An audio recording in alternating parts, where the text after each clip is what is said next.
नीलातुङ्गस्तनगिरितटी सुप्तमुद्बोध्य कृष्णम् पारार्थ्यं स्वं श्रुतिशतशिरःसिद्धमध्यापयन्ती स्वोच्छिष्टायां स्रजि निगडितं यावलात्कृत्य भुङ्क्ते गोदा तस्यै नम इदमिदं भूय एवास्तु भूयः। வாழி யதிராசன் வாழி யதிராசன் வாழி யதிராசனென வாழ்த்துவார் வாழியென வாழ்த்துவார் வாழியென வாழ்த்துவார் தாழிணையில் தாழ்த்துவார் விண்ணோர் தலை அகிலாத்ம குணாவாசம் அஜ்ஞான திமிராபகம் ஆஸ்ரிதானாம் சுசரணம் வந்தே அனந்தாரிய தேசிகம்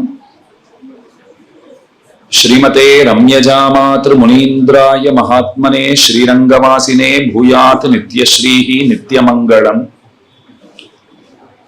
अमुदनार अमुदम कमल तिरुवायुम अलगिलम सोதி சேர்வடிவும் அமுதமென்னகையும் புகழுடன் திகழும் துய்யகாம் முப்புரி நூலும்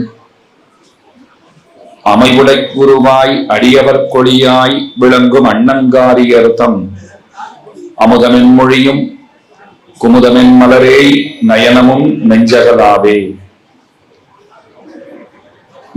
வேதமனைத்துக்கும் வித்தாகும் கோதை தமிழான திருப்பாவையில் கூடார வெல்லும் சீர் கோவிந்தான்னு தொடங்குகிற பாசுரம். இந்த பாசுரத்திலே கூடியிருந்து குளிர்ந்துன்னு ஆண்டாள் அருளி செய்திருப்பதற்கு சேர மழை சாரல் அதனை நாம் பொருட்படுத்தாமல் அதில் நனைந்தபடியே குளிர்ந்தபடியே இன்றைய தினம் ஆண்டாளுக்கான யாத்திரையை நாம் சிறப்பாக முடித்து தற்சமயம் இங்கே கூடியிருக்கிறோம்.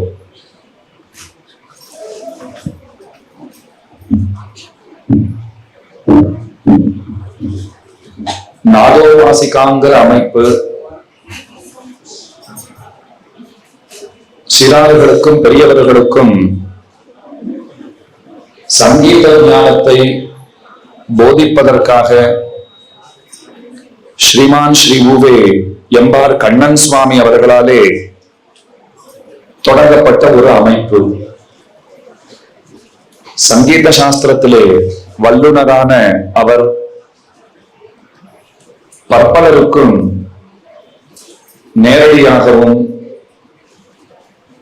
அதற்கு மேலே இணைய வசதியின் வாய்ப்பை பயன்படுத்திக் கொண்டும் சங்கீத ஞானத்தை போதித்து வருகின்றார். திருப்பாவை ஆண்டாள் நாச்சியார் அருளிய ஒப்புயர்வற்ற கிரந்தம். அந்த திருப்பாவினுடைய உபன்யாசத்தையும் இங்கே நடத்த வேண்டும்ங்கிற பேராவல் பூண்டவராய் 5 ஆண்டுகளுக்கு முன்பு திருப்பாவை உபன்யாச தொடரை அவர் ஆரம்பித்தார். இங்கேயே கொரட்டூர் கல்ச்சுரல் அகாடமி என்றொரு அமைப்பும் இயங்கி வருகிறது. அதிலும் ஒரு ஆக்டிவ் மெம்பராக கண்ணன் சுவாமி விளங்கி வருகிறார். அந்த கொரட்டூர் கல்ச்சுரல் அகாடமியின் சார்பாக சுமார் 12-13 ஆண்டுகளுக்கு முன்பாக அடியேன் 1 மாத காலம் திருப்பாவை உபன்யாசம் சொல்லி உள்ளேன். நாதோபாசிகாங்கிற அமைப்பு தொடங்க பெற்று 5 ஆண்டுகள் திருப்பாவை உபன்யாசம் தற்சமயம் பூர்த்தி ஆகின்றது.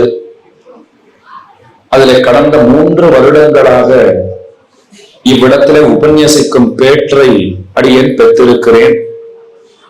அந்த வகையில ஒரு ஹேட்ரிக் எடுத்திருக்கிறேன் என்றே சொல்ல வேண்டும்.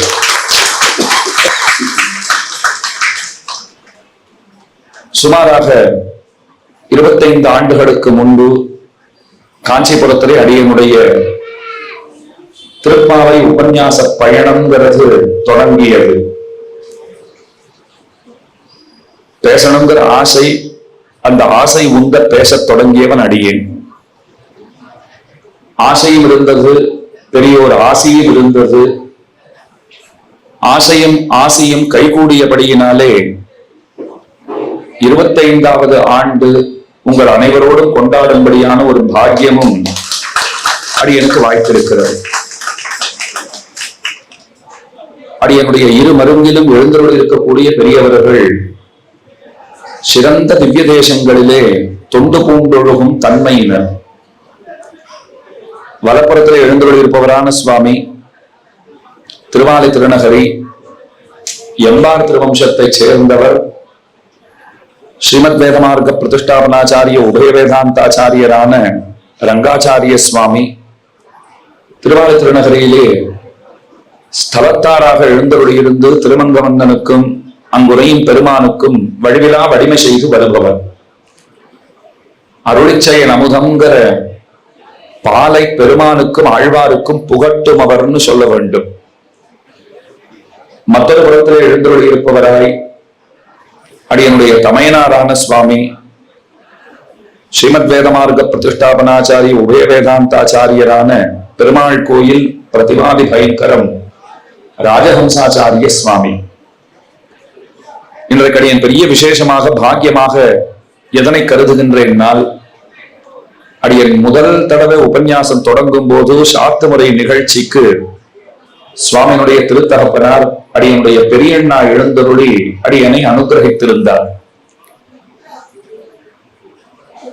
சுவாமியினுடைய உபன்யாசத்துக்கே சாத்தமுறைக்கு அவர் எழுந்தருளி இருப்பாராங்கிறது சந்தேகம். எங்கேயும் ஆந்திர தேசத்துல ஒரு தடவை வந்திருக்காருன்னு சொல்லியிருக்கார்.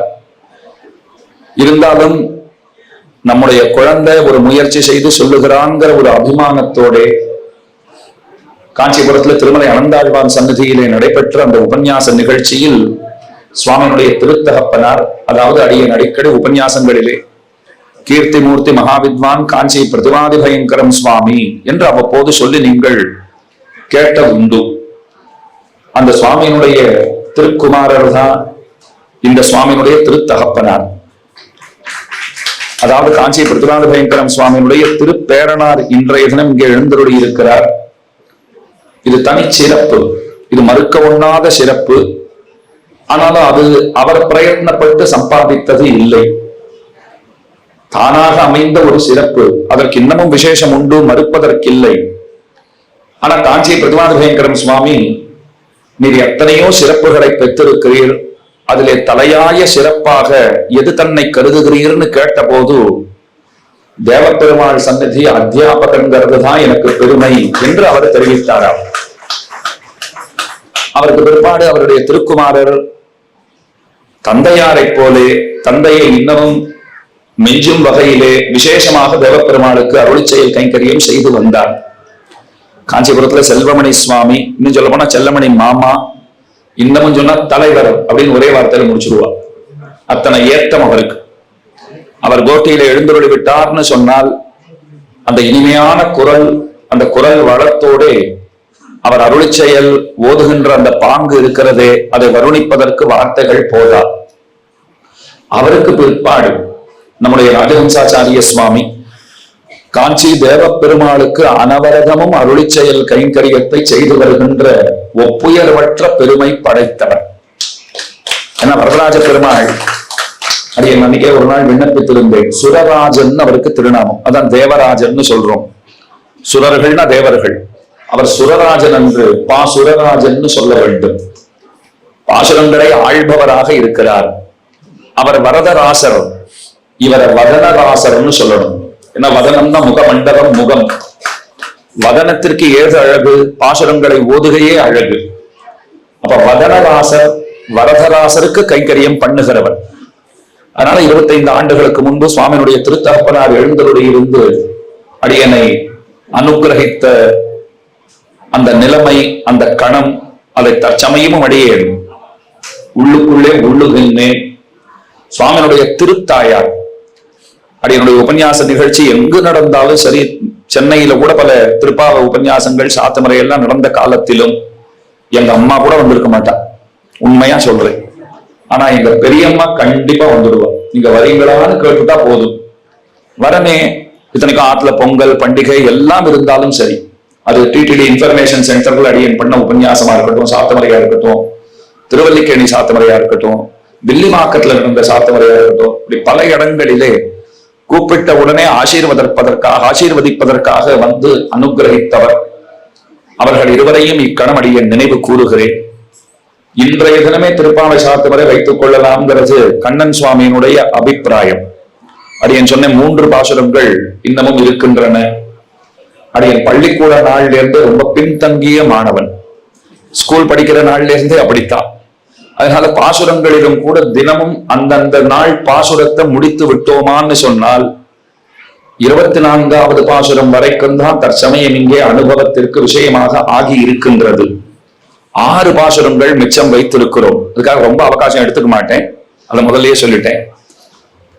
அதனால ஏற்கனவே 3 தினங்கள் முன்னதாகவே முடிக்க வேண்டும். இதுல 1 தினங்கள் அடியேன் விடுப்பும் எடுத்துக்கொண்டேன்.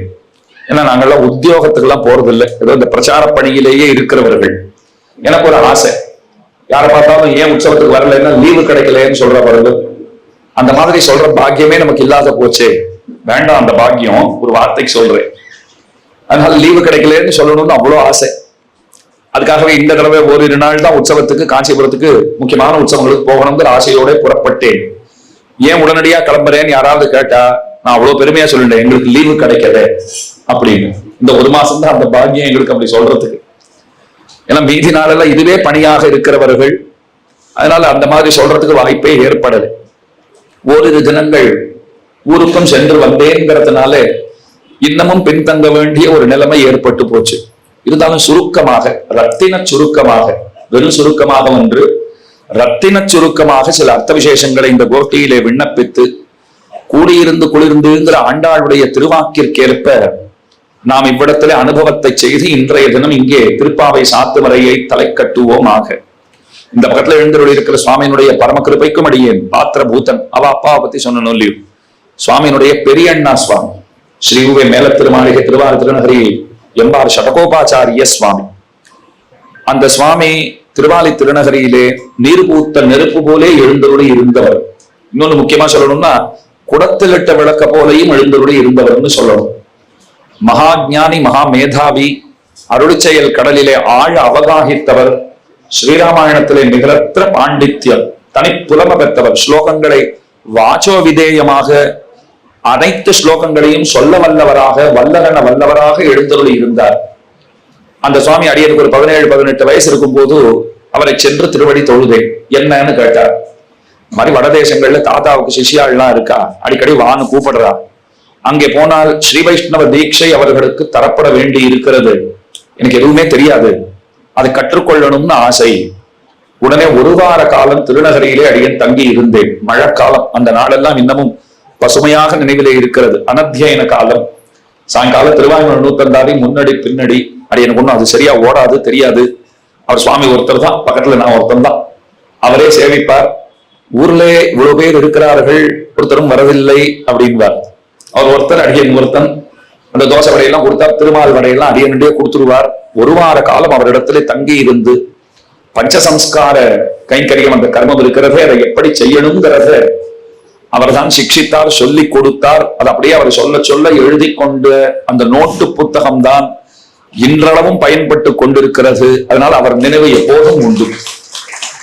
அப்படி இருமருங்கிலும் எழுந்தருள் இருக்கக்கூடிய ஆச்சாரியர்கள் வழி வழியாக அடியனை அனுகிரகித்து வருகின்றவர்கள்ங்கிறதுக்காக இந்த விஷயங்களை இங்கே விண்ணப்பித்துக் கொண்டேன். அடியேன் திருப்பாவையிலே 25ஆம் பாசுரம் ஒரு முக்கியமான கருத்தை நமக்கு சொல்லுகிறது. சுருக்கமா சொல்லிட்டு போயிடுறேன். ஒருத்தி மகனாய் பிறந்து அப்படிங்கிற பாசுரம். ஒருத்தி அத்விதீயளான தேவகி பிராட்டி, அவளுக்கு ஒப்பற்றவள்னு ஏத்தம். என கண்ணனையே பெற்றெடுத்தவள். லீலாசுகர் ஸ்ரீகிருஷ்ண கருணாமிருதத்துல சொல்றார், தேவகியினுடைய வயிறாகுற சுரங்கம், அந்த சுரங்கத்திலிருந்து ஒரு பெரிய நிதி புறப்பட்டார் போலே கண்ணன் புறப்பட்டான்கிறார். அவளுடைய திருவயிறு இருக்கிறதே, அந்த மணிவயிறு, அதுதான் சுரங்கம்ங்கிறார். ஒருத்தி மகனாய் பிறந்து ஓரிரவில் ஒருத்தி மகனாய் ஒளித்து வளர யசோதைக்கு பிள்ளையாக பகவான் வளர்ந்தான்.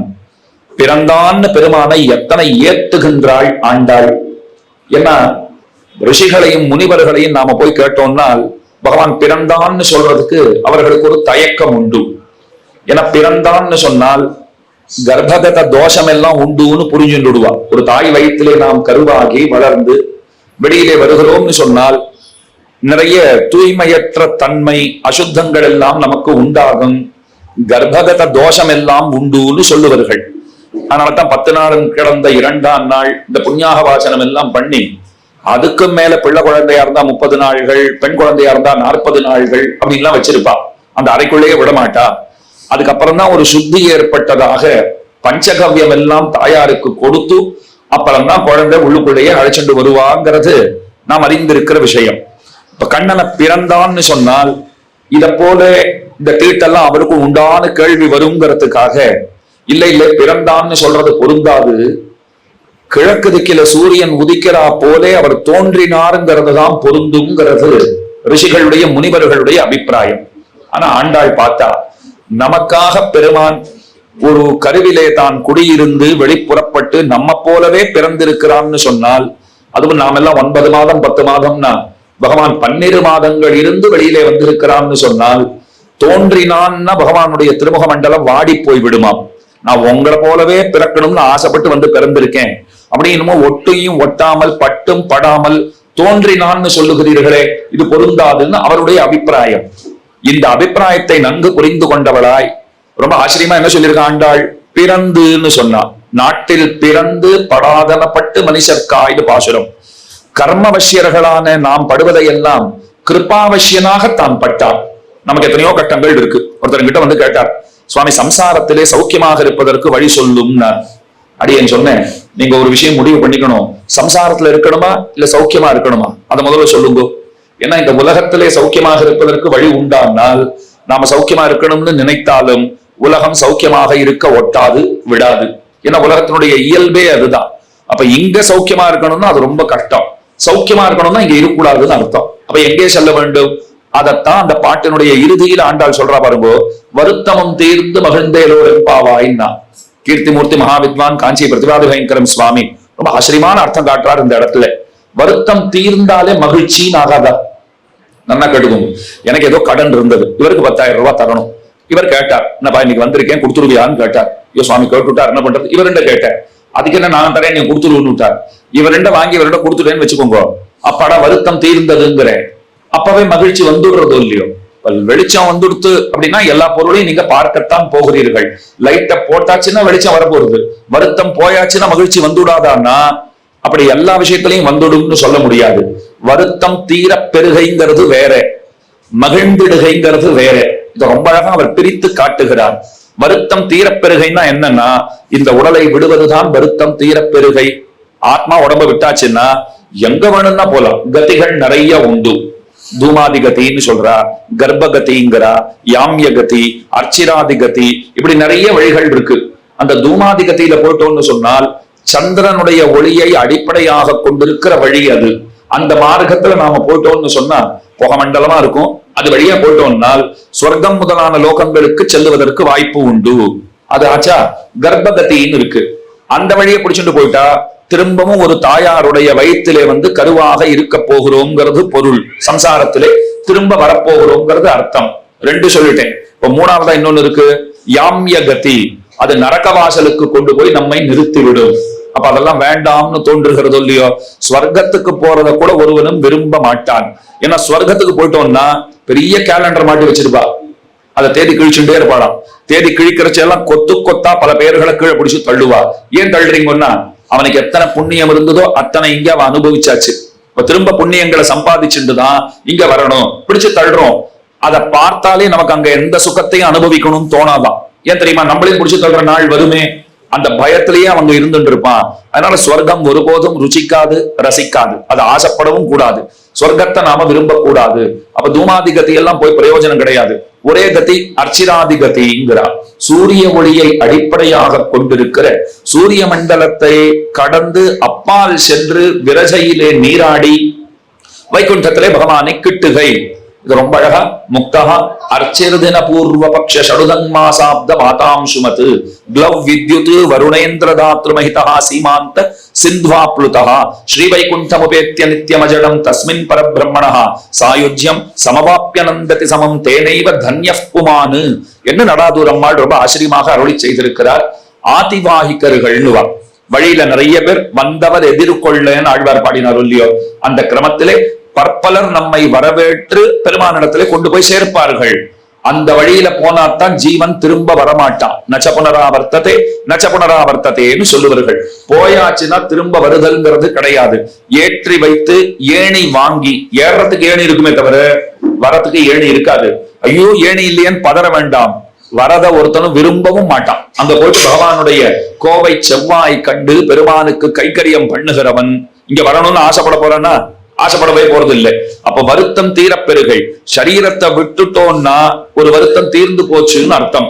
ஆனா மகிழ்ச்சி எப்ப ஏற்படும்னா, மத்த எந்த வழியிலும் நாம் புகுந்திடாது அர்ச்சிராதி மார்க்கமாக வைகுண்டத்தை கிட்டி பெருமானுக்கு தொண்டுகள் செய்வோமாயின் அவர் மகிழ்ச்சி அடைய, அவர் மகிழ்ச்சியை பார்த்து மகிழ்ந்திருக்கையே நமக்கு பணி. இந்த வார்த்தையை நீங்க என்னன்னைக்கும் ஞாபகம் வச்சுக்கணும். நம்முடைய கடமை என்ன, நாம் செய்ய வேண்டியது என்ன, ஆன்மாவினுடைய தன்மை யாது அப்படின்னால் அவருக்கு நாம தொண்டுகள் செய்ய வேண்டும். அவன் உகந்த தொண்டுகளை நாம செய்ய வேண்டும். அவர் சிரிப்பார் பாருங்க, அதை பார்த்து நாம சிரித்திருக்க வேண்டும். இதுதான் நம்ம பணி. இதை 25ஆம் பாட்டாலே சொல்றா. 26ஆம் பாட்டாலே என்னென்ன வேணுங்கிறதெல்லாம் கேட்டுட்டா. பாஞ்சஜன்யம் போல்வன சங்கங்கள் பொய்ப்பாடுடையனவே, சால பெரும்பறையே, பல்லாண்டிசைப்பாரே, கோல விளக்கே, கொடியே, விதானமே, இதெல்லாம் கேட்டா பாருங்க. ஒரு 6 வஸ்துக்களை கேட்டா. பெருமாள் என்ன கேட்டார்?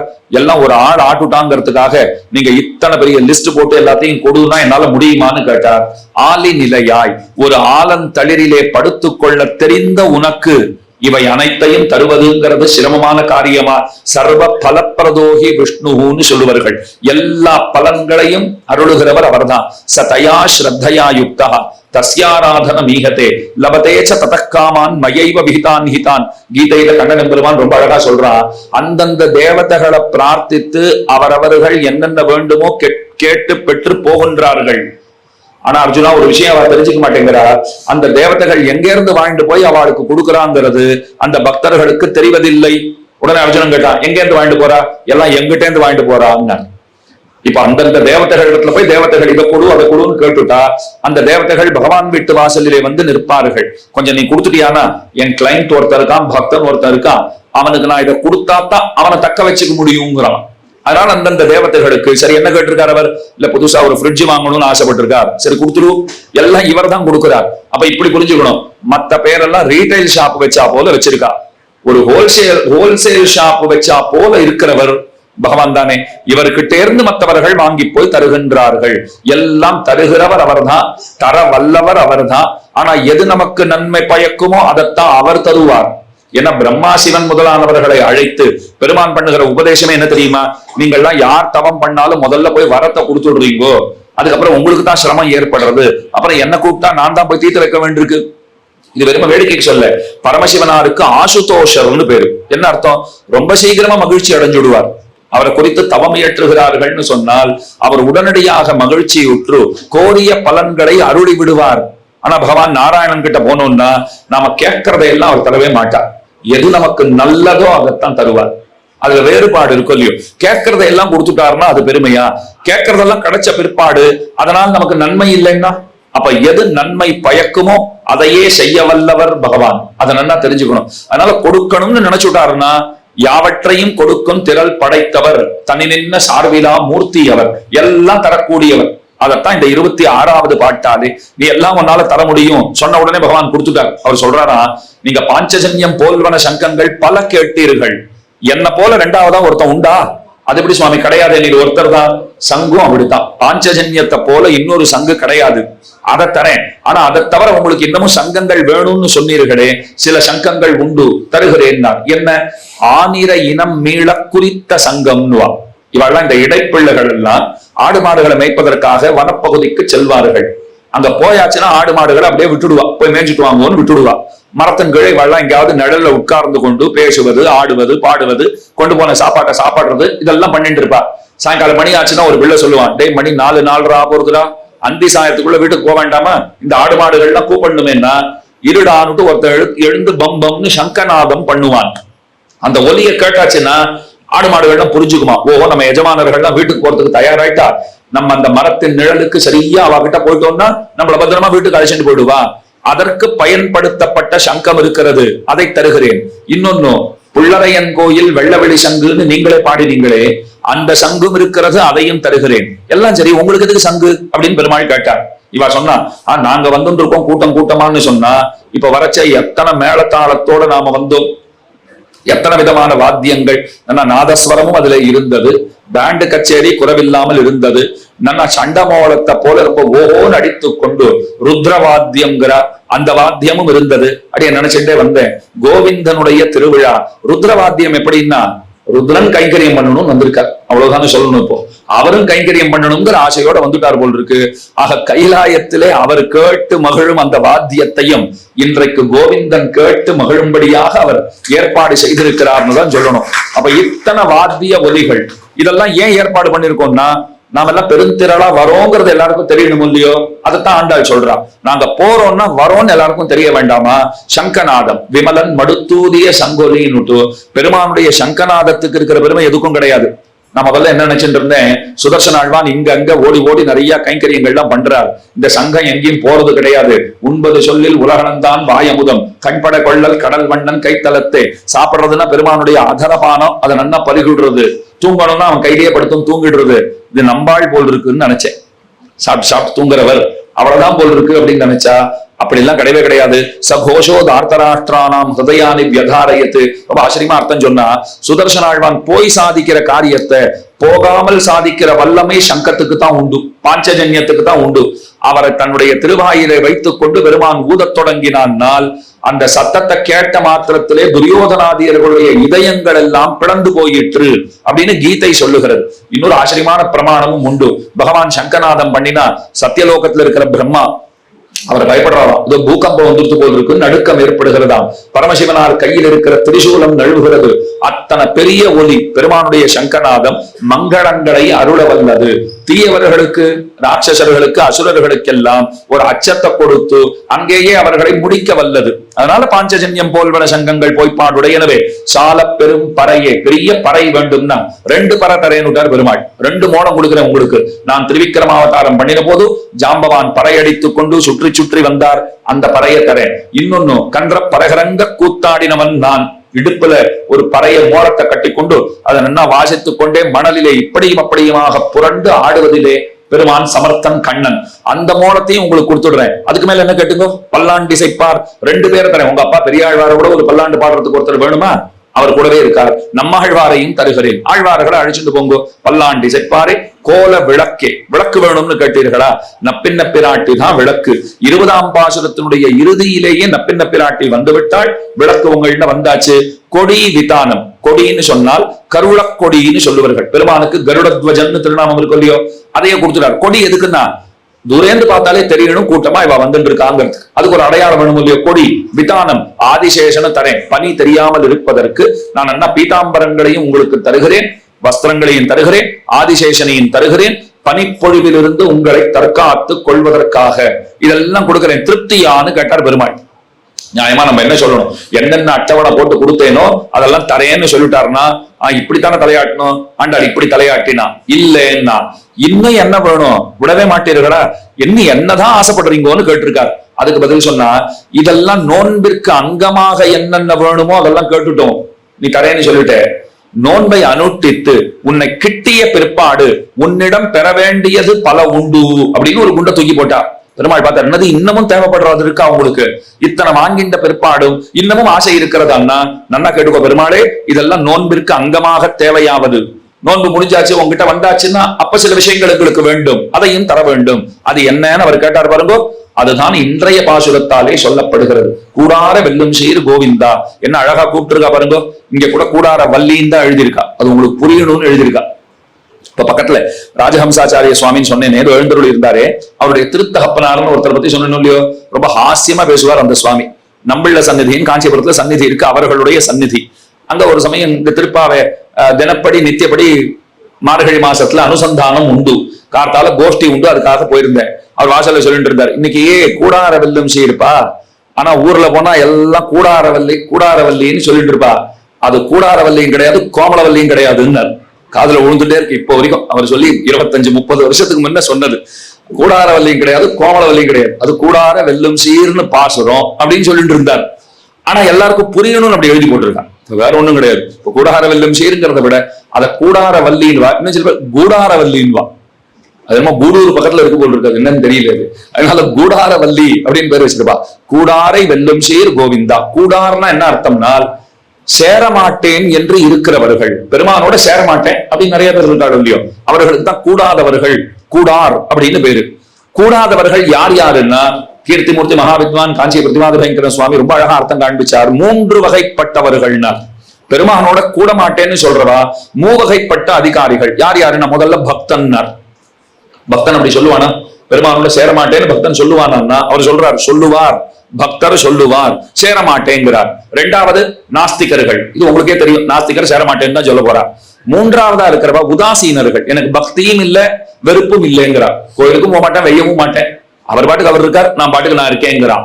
இந்த 3 வகைப்பட்ட அதிகாரிகள் இவாதான் சேரமாட்டேங்கிறா. மீதி 2 பேரை நீங்க அழகா டைஜஸ்ட் பண்ணிடுவீங்க, ஒன்னும் கஷ்டம் கிடையாது.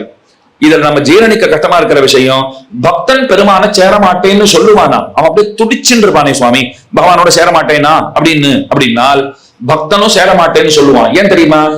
ஸ்டேட்டஸ் பாப்பான். ஐயோ அவர் எத்தனை பெரியவரா இருக்கார், என்கிட்ட ஒண்ணுமே கிடையாது, நான் போய் அவரை ஆசைப்படுறதாவது நான் தள்ளி நின்றுக்கிறேன் அப்படின்னு தள்ளி போடுவாளாம். அப்படி தள்ளி போன பக்தர் உண்டானால் பக்தராஜரான நம்மாழ்வார் தள்ளி போனார்.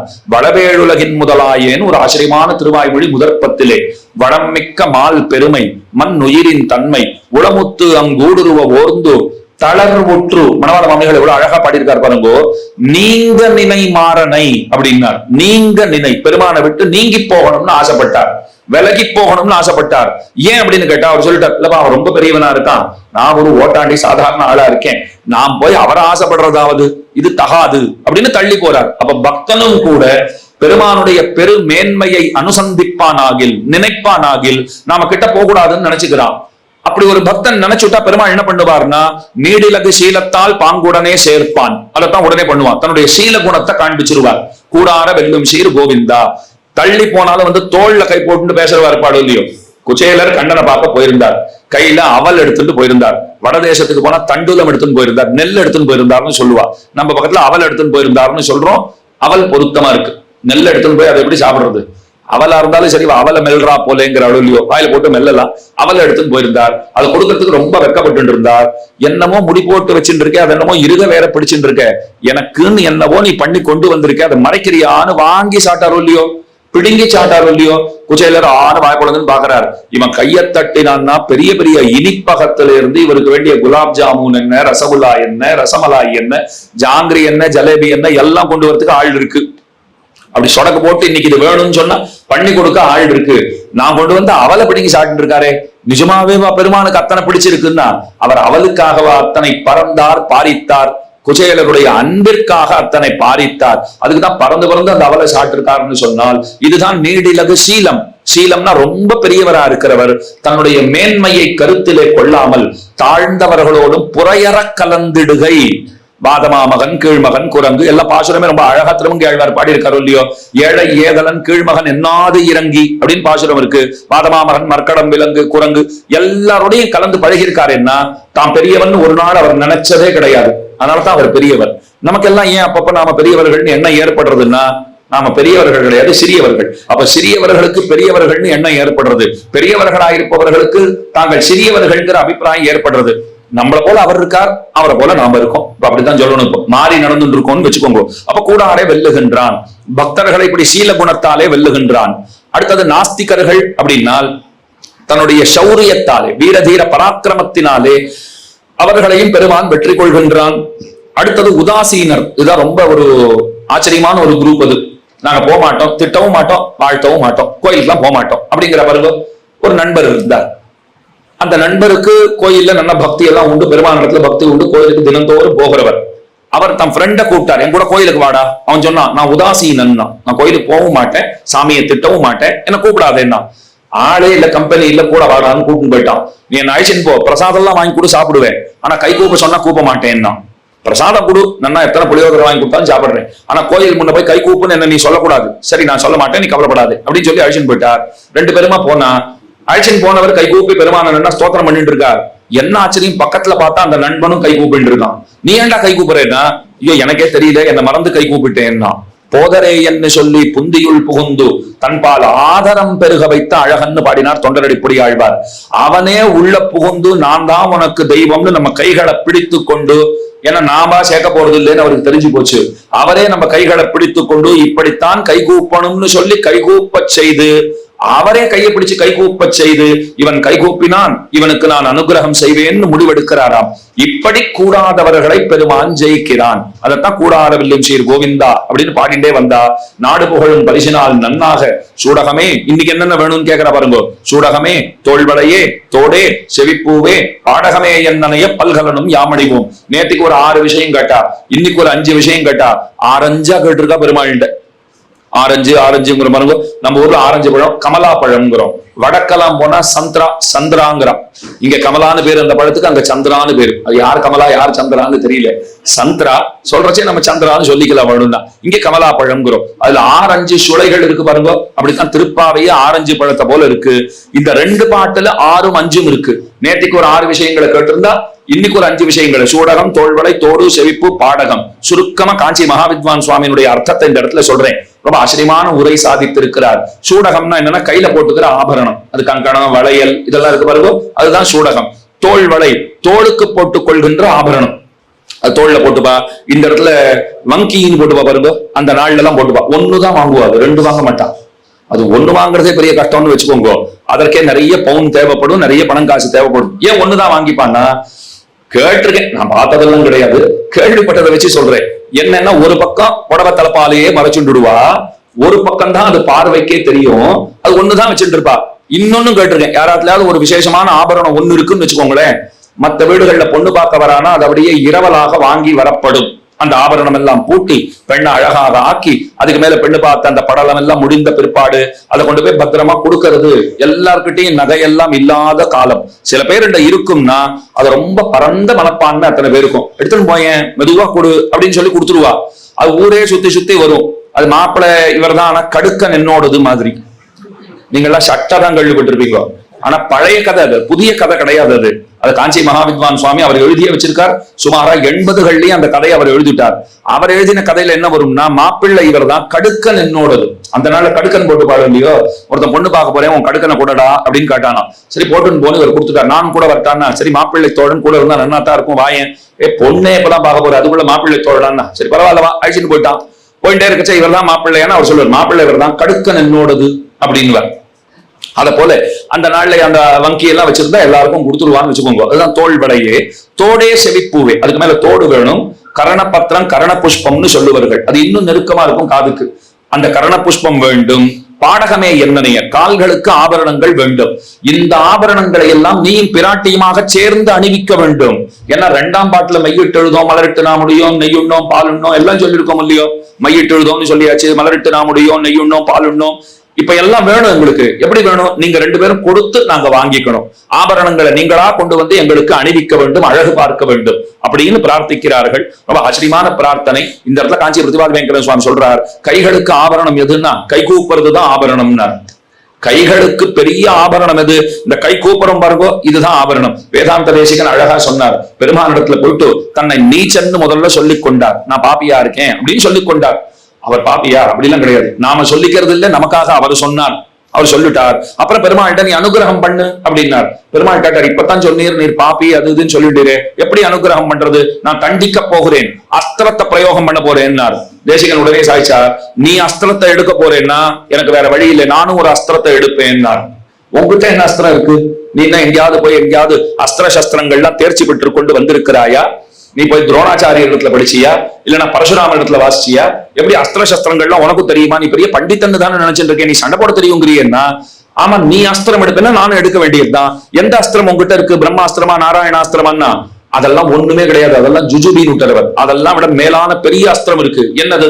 இதான் இந்த கை கூப்புறதுங்கிறது இருக்கு பாருங்க, இதை விட பெரிய அஸ்திரம் கிடையாது. பிரத்யஸ்திரம் அஞ்சலி ரசவு தவ நிகிரகாஸ்திரங்கிறார். இப்படி கையை கூப்பிட்டா பகவான் எய்கிற எந்த அம்பும் வேலை செய்யாது.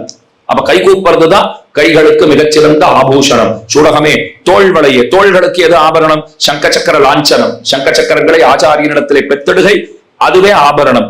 தோடே செவிப்பூவே. தோடு திருமந்திரோபதேசம், செவிப்பூ துவயமகா மந்திரம்ங்கிற உபதேசம். அடுத்தது பாடகமே. கால்களுக்கு எதுன்னா கோயில் கோயிலா போகணும், திவ்யதேசமா போகணும், பெருமாளை சேவிக்கணும், கைங்கரியம் பண்ணணும். போகலைன்னா தங்க கொலுசே போடப்பட்டிருந்தாலும் அது வீண் தான், பிரயோஜனம் தான். அதனால கால்களுக்கு ஆபரணம்ங்கிறது திவ்ய தேசங்களுக்கு போகணும், பெருமாளை நன்னா சேவிக்கணும், அதைத்தான் சொல்லுகிறார்கள். அப்ப கூடாரவில்லும் சீர் கோவிந்தாங்கிற பாசுரம் இங்கனமாக முடிந்ததா? இவா கேட்டதெல்லாம் பெருமாள் கொடுத்துட்டாரா? இப்பவாவது திருப்தியான்னு அவர் நினைச்சிட்டு இருக்கார். இப்பவாவது திருப்தி அடைஞ்சிருப்பீங்கோ அப்படின்னு நினைச்சார். ஆனா அவருக்கே சந்தேகம் வந்துருத்து. மூஞ்சிய பார்த்தா திருப்தி அடைஞ்சா போல தெரியல. நாமே சில பேர் அப்படித்தான் சொல்லுவோம், என்ன பண்ணாலும் திருப்தி கிடையாது, மூஞ்சியே அப்படித்தான் விடுவோம். நீங்க யார் யாரையும் இப்ப நினைச்சுக்க வேண்டாம், பொதுவா ஒரு உதாரணத்துக்கு தான் சொன்னது. என்ன பண்ணுவோ ஒரு திருப்தி கிடையாது, மூஞ்சியை பார்த்தாலே தெரியறதுன்றா போலே இந்த கோபிகைகளை பார்த்துட்டு பெருமான் புரிஞ்சு விட்டார். இவா வேற ஏதோ இன்னும் பெருசா எதிர்பார்க்கிறா போல் இருக்கு. உடனே மெதுவா கேட்டார், நீங்கள் எதிர்பார்ப்பதை நீங்கள் அடைய வேண்டும்னு சொன்னால் அதற்கு தகுதியாக நீங்கள் ஏதேனும் செய்திருக்க வேண்டுமே. நன்னா தெரிஞ்சுக்கோங்க. இன்னைக்கு சரணாகத்தினா என்னன்னு சிம்பிளா உங்களுக்கு சொல்லிடுறேன். சரணாகத்தினா என்ன செய்யணும் சார்? சரணாகத்தினா நான் என்ன செய்யணும்னு ஒருத்தர் கேட்டார். சரணாகத்தினா என்ன தெரியுமா? நீ ஒண்ணுமே செய்ய வேண்டாம், அதான் சரணாகதி. அப்படி கூட ஒன்று உண்டான பகவானை அடையணும்னு சொன்னா அவ்வளவு சுலபமா அவர் கிடைச்சிருவாரா? ஏதும் பண்ணாமல் அவர் கிடைப்பாரா? ஒண்ணுமே பண்ணாத இந்த உலகத்துல ஏதாவது ஒண்ணு கிடைக்கிறதா சொல்லுங்க? ஒன்னும் கிடைக்காது. ஏதாவது வேணும்னா ஏதாவது பண்ணித்தான் ஆகணும். வேலை வெட்டின்னு போனாத்தான் சம்பளம்ங்கிறதே கிடைக்குங்கிறோம். வெறும் உட்காந்துட்டே இருப்பேன், யாராவது கொடுக்கணும்னா ஒருத்தரும் கொடுக்க போறது கிடையாது. அதனால ஏதாவது பண்ணாதான் ஏதாவது கிடைக்கிறது. பகவான்கிற பெரிய வஸ்து அவர் அடையணும்னு சொன்னா நான் ஏதாவது பண்ண வேண்டாமா? ஒண்ணும் பண்ண வேண்டாம். ஒண்ணும் பண்ணலன்னா எப்படி கிடைப்பார்? ஒன்னத்தான் ஒண்ணும் பண்ண வேண்டாம்னு சொன்னாலே தவிர யாரையுமே ஒண்ணும் பண்ண வேண்டாம்னு சொல்லல. உன்னை அடைவதற்கு தொடர்ச்சியாக முயற்சிகளை அவர் செய்து கொண்டிருக்கிறார். பிரயத்னமே வேண்டாம்னு சொல்லல, பிரயத்னத்தை நீ பண்ண வேண்டாம், ஏன்னா அவர் பண்ணிட்டு இருக்கார். ஒரு குழந்தை பால் சாப்பிடுற குழந்தைன்னா பால் சாப்பிடுறதுக்கு அந்த குழந்தை தான் ஏதாவது இப்ப தயார் பண்ணிட்டு வரணுமா? தாயார் எப்பப்ப நேரம் பார்த்து மணி ஆச்சு குழந்தைக்கு உணவளிக்கணும், பால் ஊட்டணும்னு சொல்லிட்டு அந்த தாயார் பால் ஊட்டுறாளா இல்லையா? அதை போல முயற்சி தாயார் எடுக்கிறா போல பகவான் எடுத்துட்டு இருக்காரு. அப்ப அவர் அடையணுங்கிற ஆசை மட்டும் நமக்கு இருக்குமாகில் அதுவே போதுமானது. போதுவீர் போதுமினோ கீழே சொன்ன பாருங்க, கையை கூப்பிடுறது நாம நினைச்சு நாம கூப்பவே முடியாது. வேதாந்தாச்சாரியர் சாதிக்கிறார், நீ பெருமானுடைய அனுகிரகம் இல்லைன்னா இந்த கைகளை நீட்டுவதோ கால்களை முடக்குவதோ இதை கூட பண்ண முடியாதுங்கிறார். இது அவன் தான் பண்ணி வைக்கணும், அவன் பண்ணாதான் இதெல்லாம் நடக்கும். ஏன்னா வயசானவா எத்தனையோ பேர் பாருங்க, இந்த பக்கவாதம் இந்த பிரச்சனை எல்லாம் இருக்குன்னா கை கூப்பணும்னு ஆசைப்படுவா, ரெண்டு கை சேராது, கண்கள்ல இருந்து பொல பொலன்னு கண்ணீர் வடிப்பர்கள். நான் கூட என்ன வலிக்கிறது போல் இருக்குன்னா அப்புறம் அவ சொன்னா அதுக்கு அழல, கூப்பற நாள்லாம் கூப்பாத போயிட்டேன்னார். கூப்பென்னால் கூப்பாத பாழ்த்த விதியினர் ஆழ்வார். கை கூப்புன்னா கூட கூப்பாத காலம் எல்லாம் இருந்தது, எத்தனையோ ஜென்மங்கள் எல்லாம் போச்சு. ஆனா இப்போ எம்பெருமானார் அனுகிரகத்தாலே கை கூப்பணும்னு தெரிஞ்சிருக்கோம் இல்லையோ. இன்னொன்னு, இன்னைக்கு அந்த ருத்ர மேளம் எல்லாம் வந்தப்போ அப்படியே யோசனை பண்ணிட்டே வந்தேன், இது ஏன் இங்கே எதற்காக ஏற்பாடு செய்யப்பட்டு இருக்கிறதுன்னா ராமானுஜருடைய அவதார ஸ்தலம் பூதபுரின்னு பேரு. ஸ்ரீபெரும்புதூருக்கு என்ன பேரு? பூதபுரி. பூதபுரி பூதம்னா உங்களுக்கு எல்லாம் தெரியும், சிவகணம். அந்த பூத கணங்கள் இருக்கா பாருங்க, அவர்களுக்கு ஏதோ சாபம் ஏற்பட்டது. சாப விமோச்சனம் எங்கன்னா பரமசிவனார் சொல்லிட்டார், நீங்க அந்த ஊருக்கு போங்க, துண்டீர மண்டலம் தொண்ட மண்டலத்துல சத்தியவிரத கஷேத்திரத்துக்கு பக்கத்துல இருக்கிற இடம், அங்க போயிட்டு ஆதிகேசவ பெருமாளை நீங்கள் தொழுது அவரை பூசித்து வருவீர்களே ஆகில் சாப விமோச்சனம்.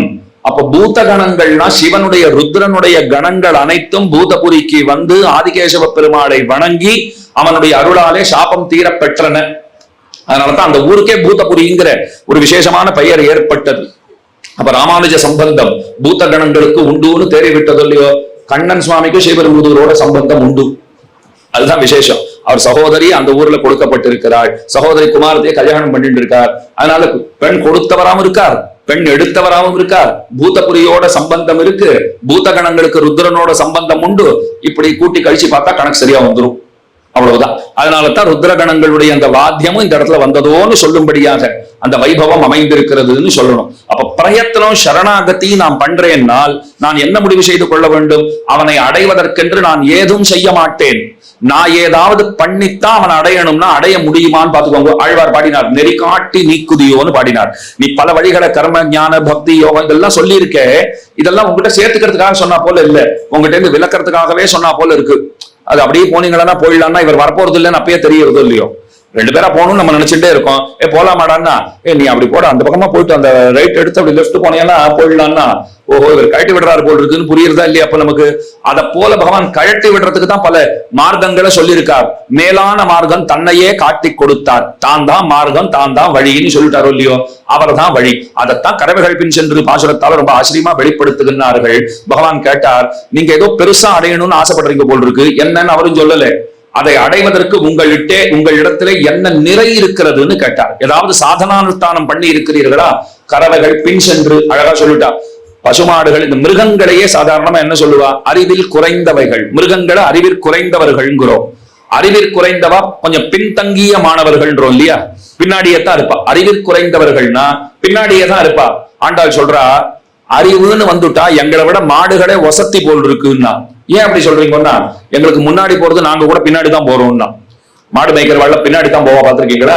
ஒருவேளை அறிவில எங்களை விட அது பெட்டர் போல் இருக்கு, அதனால அது முன்னாடி போயிட்டு இருக்கு. கறவைகள் பின் சென்று காலம் சேர்ந்துன்போம். எங்க கிட்ட கர்மயோகம் கிடையாது, ஞான யோகம் கிடையாது, ஒன்றும் கிடையாது. நான் தர்மனிஷ்டோஸ்மி ந ஆத்மவேதி ந பக்திமாஸ்வச்சரணாரவிந்தே கிஞ்சரோனன்யகதி சரண்யத்வத் பாதமூலம் சரணம் பிரபத்தியேன்னு ஆட வந்தார், பாடினார். ஒன்னும் கிடையாது எங்க கிட்ட. பெருமாள் கேட்டார், ஒன்னும் இல்லாத ஆசை மட்டும் பெருசா இருக்கேன்னார். அப்ப ஒரு வார்த்தை சொன்னா, நாங்க என்னத்துக்கு எதையும் செய்ய வேண்டும்? நீ வேண்டி விரும்பி எங்கள் குலத்திலே வந்து பிறந்தான பிற்பாடு, நீ எங்க குலத்துல வந்து பிறந்திருக்கே இல்லையா? காணம் சேர்ந்துன்போம் அறிவொன்னும் இல்லாத ஆய்குலத்து உந்தன்னை பிறவி பெருந்தனை புண்ணியம் யாமுடையோம். பெருமானே, நீ வந்து எங்கள் குலத்திலே பிறந்து விட்டாய். எங்களை அடைவதற்காகத்தானே இந்த இடைச்சாதியிலே வந்து பிறந்திருக்கிறாய். இது அறிவொன்னுமில்லாத ஆய்குலம், நீ குறைவொன்னுமில்லாத கோவிந்தா, உந்தன்னை சிறுபேர் அழைத்தனவும் சீரி அருளாதே.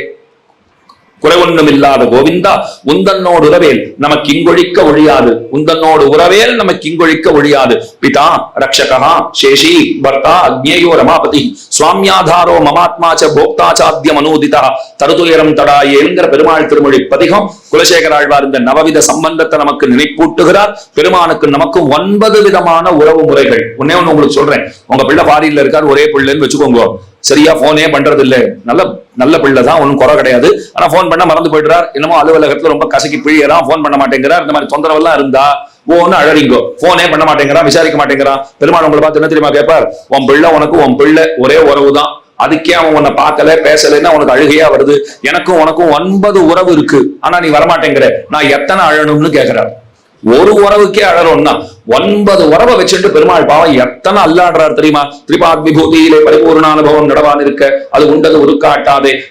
தேசாந்தரகட்டனான புத்திரன் பக்கலிலே பித்ருஹிருதயம் கிடக்குமா போலே பிள்ளலோகாச்சாரியரை விட்டால் பெருமானுடைய அந்த நிலைமையை அவன் திருவுள்ளத்திலே என்ன ஓடுகின்றதுங்கிறத படம் பிடித்து காட்டுவதை போல சொல்ல வல்லவர் இன்னொருவர் இல்லைன்னு உறுதிப்பட சொல்லலாம். வைகுண்டத்துல அவன் எத்தனை வேதனைப்படுறாங்கிறத சொல்லிட்டு இருக்கார். ஏன்னா இந்த சம்சாரிகள் தங்களையும் மறந்து ஈஸ்வரனையும் மறந்து ஈஸ்வர கைங்கரியத்தையும் இழந்தோம் என்கிற இழவும் இன்னைக்கு. என்ன அழகா வார்த்தை போட்டார் பாருங்க. மோதிரத்தை ஒருத்தன் தொலைச்சிட்டான்னா எங்கடா போச்சு, அது எங்கேயோ போச்சுன்னா இப்படியா பதில் சொல்லுவேன். தொலைகிறது ஒரு புறம் கட்டமா இருந்தாலும் இத்தனை நீ ஒரு அலட்சியமா பதில் சொல்றியே, அதோட மதிப்பு கூட உனக்கு தெரியலையே. அப்ப தொலைச்சுட்டோம்னா கொஞ்சம் மதிப்பாவது தெரியணும் இல்லையோ? இருக்கிற வரைக்கும் மதிப்பு தெரியாது, அது நல்லா நமக்கே தெரியும்.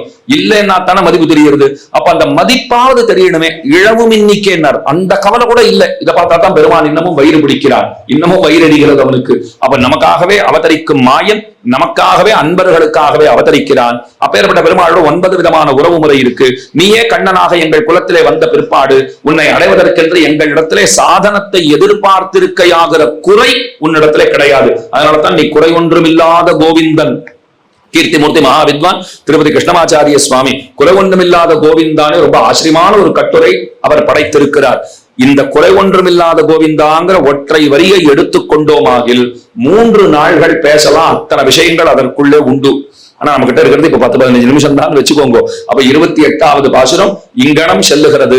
பெருமானே, எங்கள் குலத்திலே நீயே பிறந்தான பிற்பாடு உன்னை அடைவதற்கென்று நாங்கள் ஏதும் செய்வதற்கு அவசியம் கிடையாது. ஏன்னா திருப்பாணாழ்வார் பாடினார், கோர மாதவம் செய்தனன் கொலறியேன் அப்படின்னு பாடினார். என்ன அழகா பாடியிருக்கார் பாருங்க. இது ஒரு சமத்காரம் இருக்கு. கோரமாதவம் செய்தனன்கொல் அறிய, கோரமான தபசு உன்னை காண்பதற்கு உன்னை பெறுவதற்கு என்ன கோரமான தபசு நான் பண்ணேனோ தெரியாது அப்படின்னு ஒரு அர்த்தம். ஆனா அது அர்த்தம் கிடையாது. கோரமாதவம் செய்தனன்கொல் அறியேன்கிறார். என்ன அடையறதுக்கு நீ என்ன கோரமான தபசு பண்ணினாயோ அறியேன்கிறார். இப்படி சொல்லலாமா? நம்ம அடையறதுனால பகவானுக்கு லாபமா, பகவான் அடையறதுனால நமக்கு லாபமா? நம்ம சாதாரணமா என்ன சொல்லுவோம்? சுவாமி நமக்கு தான் சுவாமி லாபம்னுவோம். அப்படி சொல்லிட்டோம்னா அவர் சுவாமிங்கிறதே நமக்கு தெரியலேன்னு அர்த்தம். சுவாமின்னா என்ன அர்த்தம்? சொத்தை உடையவர், சொத்தின் உரிமையாளர் சுவாமி. சொத்தை உடையவர் சுவாமினா நாம யாரு? சொத்து. இதைத்தான் பிராட்டி சொன்னா, சீதா பிராட்டி அழகா சொல்லிட்டா. ஹனுமான் நான் அழைச்சின்னு போறேன் வரக்கூடாதுன்னா சிரிச்சா, ஏன் என்னால வர முடியாதுன்னு உட்காந்துருக்கேன்னு நினைச்சிருக்கியான்னு கேட்டான். எனக்கு சக்தி இல்லாத உட்கார்ந்து இருக்கேன்னு நினைச்சிட்டு இருக்கியா நீ? அதெல்லாம் கிடையவே கிடையாது. சொத்து ஒருபோதும் தன்னை காப்பாற்றிக் கொள்ள முயற்சிகளை செய்யாது. சொத்தை உடையவன் தான் பார்த்து பார்த்து சொத்தை பராமரிக்க வேண்டும். நான் சொத்து, ராமன் சொத்தை உடையவன், என் தேவை அவனுக்கு இருக்குமாகில் அவன் ஏதேனும் வழி கண்டுபிடித்து இங்கே வந்து என்னை அழைத்து செல்வான். என் தேவை அவனுக்கு இல்லைன்னா விட்டுடட்டும், அதை பத்தி எனக்கு கவலை இல்லைன்னுட்டா. இதுதான் சொத்தினுடைய இயல்பு. அப்ப நம்மை அடைவதாலே வருகின்ற லாபம் பெருமானுடையது. ஏன்னா அவனுடைய மகிழ்ச்சிக்காகவே நாம் இருக்கிறவர்கள். அதனால நம்ம அடைஞ்ச அவருக்கு தான் லாபம். நம்மை பெறுவதற்காகத்தான் ஏதேனும் அவர் செய்து கொண்டே இருக்கிறார். பத்தி உழவன் பாடினார் ஆழ்வார்.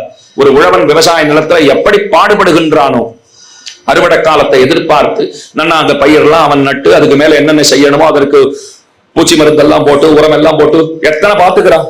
அவன் என்ன எதிர்பார்க்கிறான்? நல்ல அறுவடை, மகசூல் நன்னா வரணும். அதான அவன் எதிர்பார்ப்பா இருக்கு. அதை போல பகவான் செய்கிற ஓரொரு காரியமும் ஒரு ஜீவனை பெற வேண்டும்ங்கிறதுக்காகத்தான். ஒருத்தன் வைகுண்டத்துக்கு வரமாட்டானா? அவனை என்னுடைய மடியிலே அமர்த்தி வைத்து அழகு பார்க்க மாட்டேனா? அவனுக்கு கைங்கரியமாகிற பரிசை கொடுத்து அவன் கைங்கரியம் செய்து நான் உகந்து அவனை உகப்பிக்க மாட்டேனா? நாம் என்ன நினைக்கிறோம்? அவரை உகப்பித்து நாம உகக்கணும்னு நினைக்கிறோம். அவர் என்ன நினைக்கிறார்? அவனால உகப்பிக்கப்பட்டு நான் அவனை உகப்பிக்க மாட்டேனோ அப்படின்னு அவர் எதிர்பார்க்கிறார். அப்ப வைகுண்டத்தை பெருமான் நமக்காகவே வைத்திருக்கிறார், வானவர் நாடு. அதை கொடுக்கறதுக்குன்னே நீ கண்ணனா வந்து இங்க பிறந்த பிற்பாடு, எங்கள் கூட்டத்திலே ஒருவனாக பிறந்த பிற்பாடு உங்ககிட்ட என்ன இருக்குன்னு கேட்கறது எவ்வளவு பெரிய தப்பு. பெருசா எதிர்பார்க்கறீங்களே, அடைவதற்கு என்ன இருக்கு அப்படின்னு நீ கேட்கறதே தப்பு. ஏன்னா நீ தான் உறவுக்காரனா இருக்க. எங்களுக்கு உறவினனாக நீ அமைந்த பிற்பாடு நாங்கள் சம்பாதித்துக் கொள்ள வேண்டியது என்று எதுவும் கிடையாது. இதைத்தான் 28வது பாட்டாலே சொல்லுகின்றார்கள். அதுக்கு மேலே சித்தம் சிறுகாலே வந்துன்னை சேவித்தும் பத்தாமரை அடியே போத்தும் பொருள்களாய். 15ஆம் பாட்டு பாகவதர்கள் எப்படி இருக்கணும்னு சொன்ன பாட்டு. இந்த பாட்டு பகவான் என்ன செய்யணும்னு நமக்கு சொல்லி தருகிற பாட்டு. சித்தம் சிறுகாலே வந்து உன்னை சேவித்து, இந்த காலை வேளையில வந்திருக்கோம், வந்து உன்னை சேவித்து. வந்தது ஒரு ஆச்சரியம்னா உன்னை சேவிக்க வேற சேவிச்சிருக்கோங்கிறா. பெருமான பார்த்து எப்படி பேசுற பாருங்க. வந்தது ஒரு ஆச்சரியம், இதுல நாங்க உன்னை சேவிக்க வேற சேவிச்சிருக்கோம் அப்படின்னா என்ன அர்த்தம்? பக்தர்களை கண்டா அவர் விழுந்து சேவிக்கிறாருன்னு அர்த்தம். பக்தானுகந்து பக்த வத்சலன். அதற்கு பக்தவத்சலன் திருநூறு போனா சேவிச்சுடலாம். பக்தானுகந்து காஞ்சிபுரத்துல எத்தோக்தகாரி பெருமாளுக்கு ஆச்சரியமான திருநாமம். தாச சத்தியம் திருமகேந்திரபுரத்துக்கு போனா அந்த பெருமாளுக்கு திருநாமம் வச்சிருக்கா. பக்தோச்சிதன் சோழிங்கபுரத்துக்கு போனா ரொம்ப ஆச்சரியமான பெயர். பக்தர்களுக்கு உச்சிதமானவற்றையே செய்கிறவன், பக்தர்களுக்கு உச்சிதமானவன், எப்படி வேண்டுமாகிலும் பொருள் கொள்க. அதனால இப்படி எல்லாம் ரொம்ப விசேஷமான திருநாமம். பக்தர்களுக்காகவே இருப்பவன், ரொம்ப ஆச்சரியமான திருநாமம். பத்தராவி பெருமாள்னு பெருமாள் திருநாமம் இருக்கு பாருங்க. திருக்கண்ணமங்கை போனோம்னா பத்தராவி பெருமாள்ங்கிற. இப்படி பெருமானுடைய ஆவியாகவே பக்தர்கள் தான் இருக்கா. ஞானித்து ஆத்மைவ மேமத்தம்னு கீதையில தானே சொல்லியிருக்கார். அதனால பக்தர்களை கண்டா அவர் விழுந்து தொழுகிறார். ஆண்டாள் சொல்றா, ஒன்னு நாங்க வேற வந்து சேவிச்சோங்கிறார். எப்படி இருக்கு பாருங்க. அதனால சித்தம் சிறுகாலை வந்து சேவித்துன் பத்தாமரையே போத்து முருள்களாய். பெருமாள் சொல்லிட்டார், நீங்க கேட்ட பறையத்தான் நான் கொடுத்தாச்சே, அதுக்கு மேல என்ன? இத்தப்பரகொள்வான் அன்னுகான் கோவிந்தா. 27ஆம் பாட்டிலையும் கோவிந்தாங்கிற சப்தம் இருக்கு, 28ஆம் பாட்டிலையும் வாக்கியம் இருக்கிறது, 29ஆம் பாட்டிலையும் இருக்கு. ஆனா நேத்து சொல்றச்சு ரொம்ப வசத்தியா கோவிந்தான்னா, இன்னைக்கு கொஞ்சம் ஏளனமா சொல்லிட்டா. பெருமாள் என்ன சொல்லிட்டார்? நீங்க கேட்ட பறையத்தான் கொடுத்துட்டேனே, வேற என்ன வேணும்னாரு. ஐயா, அந்த பறையை கேட்டா உங்ககிட்ட வந்திருக்கோம். போகி வந்ததுன்னா 20 ரூபாய் 30 ரூபாய் இல்ல அதிகபட்சம் 50 ரூபாய் கொடுத்தா கொடுக்க போறேன். அதை கேட்கறதுக்கு உங்ககிட்ட வர போறோமா? அப்பெல்லாம் 1 ரூபாய் 2 ரூபாய் தான். இப்ப எவ்வளவு தெரியல, 50 60 இருக்கும்னு நினைக்கிறேன். இந்த வாசல்ல மோளம் வித்துட்டு ரூபாய் பாருங்க. அப்ப போகி பண்டிகை வந்திருக்குன்னா 50 60 ரூபாய் கொடுத்தா கொடுக்க போற. இதை கேட்கறதுக்கு உங்ககிட்ட வேற நாங்க வரணுமா? இந்த பறையை கேட்டு வந்தோம்னா நீ நினைச்சுட்டு இருந்த, ஐயோ கோவிந்தா அப்படின்னா. நேற்றுக்கு சொல்றச்சே குறை ஒன்றுமில்லாத கோவிந்தா, குரல்லையே அந்த வேறுபாடு தெரியுது பாருங்க. இன்னைக்கு சொல்லச்சே நீ கோவிந்தன், அதனால இப்படி பேசிட்டேன்னா என்ன அர்த்தம்? ஆடு மாடுகளின் பின்னே போய் போய் உன்னுடைய மூளையும் அழுங்கி விட்டதோன்னா. நாங்க என்ன கேட்கறேன்னே நீங்க புரிஞ்சுக்கவே இல்லையா இன்னும்? இத்தை பரகொள்வான் அன்னுகான் கோவிந்தா. நிறைய பேர் சேவிச்சா எத்தை பரகொள்வான்னு சேவிச்சுட்டு இருப்பா. இற்றை பரகொள்வான் அன்று கான் கோவிந்தா. ஒருத்தர் சேவிச்சுட்டு இருந்தாரு, எத்தை பரகொள்வான் எம்பிரான் கோவிந்தா அப்படின்னார். எந்த பதிப்பிலையும் அந்த பாடம் எல்லாம் இல்ல. இற்றைப்பறை கொள்வான் அன்றுகான் கோவிந்தான் தான் சொல்லணும். இத்தப்பறை கொள்வான் அன்றுகான் கோவிந்தா. எத்தைக்கும் 7 பிறவிக்கு முந்தன்னோடு தோமேயாவோ உனக்கே நாமா செய்வோம். மற்றை நம் காமங்கள் மாத்து. சர்வ தர்மாம்ச்ச சந்தியஜ்ய சர்வ காமாம்ச்ச சாட்சரான் லோக விக்ராந்த சரணோ சரணம் தே அவரஜம் விபோனு சம்ஹிதா வச்சனம். அதை ராமானுஜர் சரணாகதி கத்தியத்துல எடுத்து ஆளுகிறார். நேற்றைய பாட்டு, அதாவது 28ஆம் பாட்டு. நம்ம சொன்ன நாளைய பாட்டுன்னு தான் சொல்லணும். நீ சாத்துமுறை பண்றதுனால இப்ப 29ஆம் பாட்டுக்கு நாம வந்தாச்சு. 28ஆம் பாட்டுல சர்வ தர்மாம்ச்ச சந்தியஜ்ய, 29ஆம் பாட்டு சர்வ காமாம்ச்ச சாட்சரான. அவனை ஒழிந்த மற்றைய விஷயங்களிலே நசை அருகை ஆசை அறுத்திடுகை மார்பால் மனம் சுழிப்ப மங்கையர்தோள் கைவிட்டு. பெருமானிடத்துலதான் பக்தி இருக்கணும். பரமாத்மனியோ ரக்தஹா அனுரக்தஹா பரமாத்மனின்னு சொல்லுவார்கள். பரமாத்மனியோ ரக்தஹா, பரமாத்மாவினிடத்திலே விருப்பம் இருக்கிறவன் அவனுக்கு மற்ற விஷயங்கள்லாம் பிடிக்காது.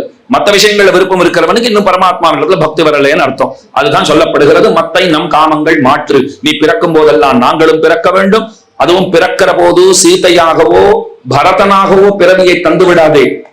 ஏன்னா பிரிவு உண்டு, லக்ஷ்மணனாட்டம் பிறவியை கொடு. ஏன்னா லக்ஷ்மணன கதாங்கத்தை லக்ஷ்மணன் கிளம்பினான்னா அடுத்த கணம் தன்னுடைய அவதாரத்தை முடிச்சு பெருமாள் கிளம்பிட்டார். அதே சீதையை பிரிஞ்சு கிளம்பினார்லாம் கிடையாது, மும்முறை பிரிந்தாள், 3 முறை கிருபையை, பாரதந்திரியத்தை, அனன்யாரகத்துவத்தை இதெல்லாம் வெளியிடுகைக்காக மும்முறை பிரிந்தாள்னு பிளலோகாச்சாரியர் ஆச்சரியமா காட்டுறார். அந்த சந்தர்ப்பத்துல எல்லாம் அவதாரத்தை முடிச்சுன்னு பகவான் போகவே இல்லை. ஆனா லக்ஷ்மணன் போனான்னா படுக்கையை பேக் பண்ணி அனுப்பிச்சாச்சுன்னா நம்மளும் போக வேண்டியதுதான், பின்னாடியே கிளம்பி போயிட்டாரோ இல்லையோ. அப்ப லக்ஷ்மணனை போல பிறவியை கொடு. ஏன்னா ஒழிவில் காலம் எல்லாம் வடிவிலா அடிமை செய்ய வேண்டும், உடனாய் மன்னி வடிவிலா அடிமை செய்ய வேண்டும். நாம் தெழில்கள் திருவேங்கட தெழில்கள் சோதி எந்த தந்த தந்தைக்கு ஆழ்வார் பாடிய கிரமத்திலே கைங்கரியம் பண்ணணும். இதை பிரார்த்திச்சுட்டா கடைசி பாட்டு சரியா 5 நிமிஷம் வங்கக்கடல் கடைந்தங்கிற பாசுரம் பகவான் கைங்கரியத்தெல்லாம் கொடுத்துட்டார். ஆண்டாளை பார்த்து கேட்டார், நீ நன்னா பாடினே, என்னென்ன வேணுமோ வாங்கிட்டு போயிட்ட, பின்னாடி வரவா நம்மளை பத்தி தான் சொல்றார். அவளுக்கெல்லாம் என்ன, அவர்களுக்குன்னு பலஸ்ருதி ஏதாவது சொல்லக்கூடாதா? இன்றைய தினம் இந்த சாத்துமர வைபவத்துல வந்து கலந்துட்டான்னு வச்சுக்கோங்களேன், 30 பாட்டும் கேட்ட பலன் உண்டுங்கிறா.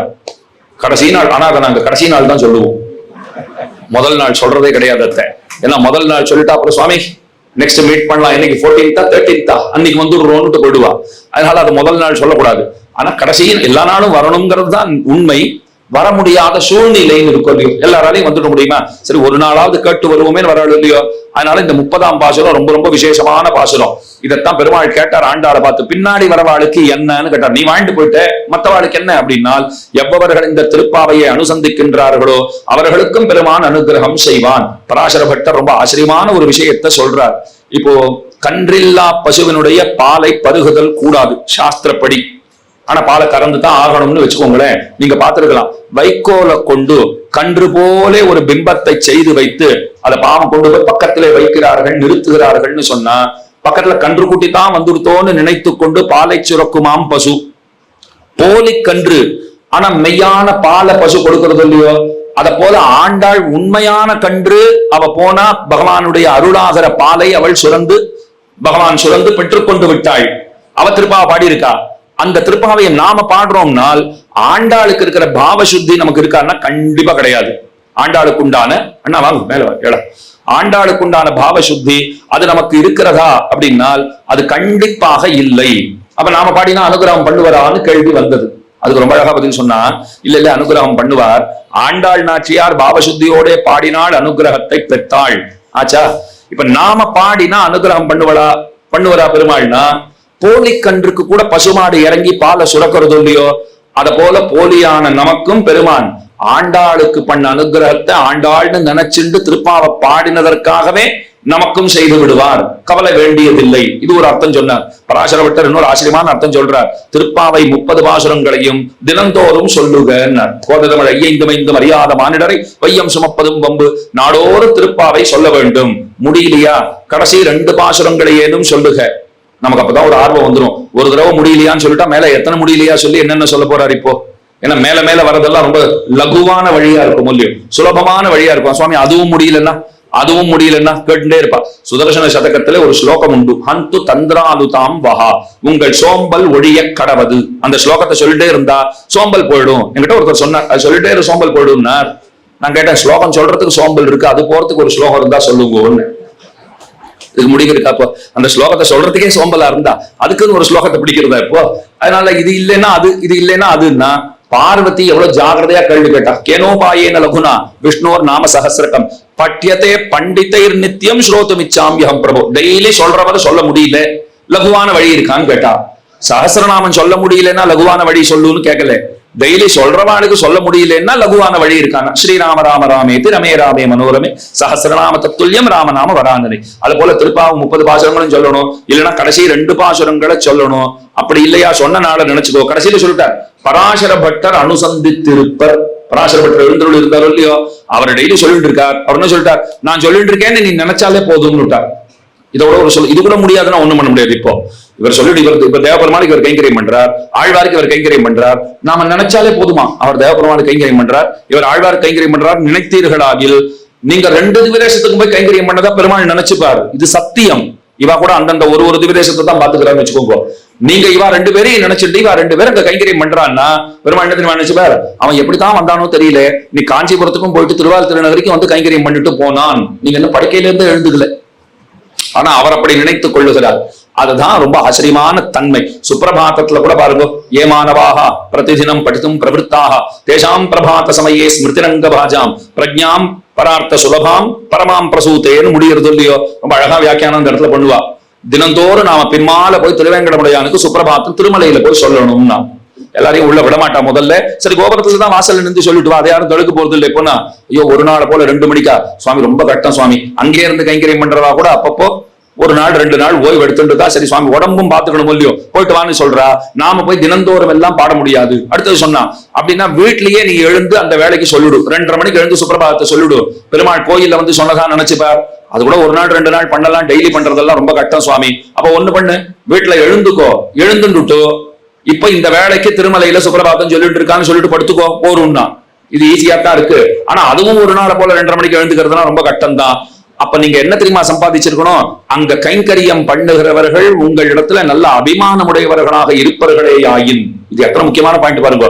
நாம நன்னா 2 போர்வை போத்துண்டு ஸ்வெட்டர் எல்லாம் போத்துண்டு ஆத்துல நன்னா ஜம்முன்னு தூங்கிட்டு இருக்கோம், ஒண்ணும் தெரியாது, கொரட்ட சத்தம் வெண்ண முட்டுறது. அந்த சந்தர்ப்பத்துல அந்த 2:30 மணிக்கு அங்க கைங்கரியம் பண்றவர் ஒருத்தர் இந்த மாதிரி நம்மள போல இங்க இருந்து கைங்கரியம் பண்ணாத போத்திட்டு தூங்கிட்டு இருக்கானேன்னு அவர் நினைச்சுட்டாருன்னு வச்சுக்கோங்களேன், அவனும் வந்து இங்க சுப்பிரபாதம் சொன்னான்னு பெருமாள் நினைச்சுக்கிறாராம். இந்த பாக்கியம் எங்கேயாவது கிடைக்குமான்னு பாருங்க.